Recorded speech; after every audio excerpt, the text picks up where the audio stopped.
Tử vi chiêm tinh tướng số, xem chỉ tay, bói toán, xin xăm, giải mộng, bùa chú, ma thuật, đồng bóng, gọi hồn, lên đồng. Tất cả những thứ đó Chúa nói là Ngài ghê tởm. Cứ đọc Đệ Nhị Luật chương 18 câu 10 đến câu 12 sẽ thấy Ngài nói Ngài ghê tởm những thứ này.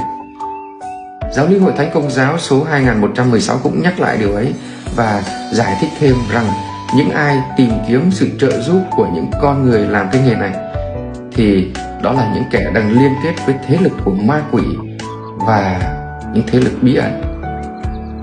Họ tìm đến những con người này bởi vì họ muốn thống trị lịch sử, muốn làm chủ lịch sử, làm chủ tương lai, hiện tại, quá khứ, làm chủ chính con người của mình, thay vì họ phải thờ phượng và tín thác vào một Thiên Chúa yêu thương quan phòng họ. Nếu thấy video hữu ích, xin chia sẻ. Cảm ơn.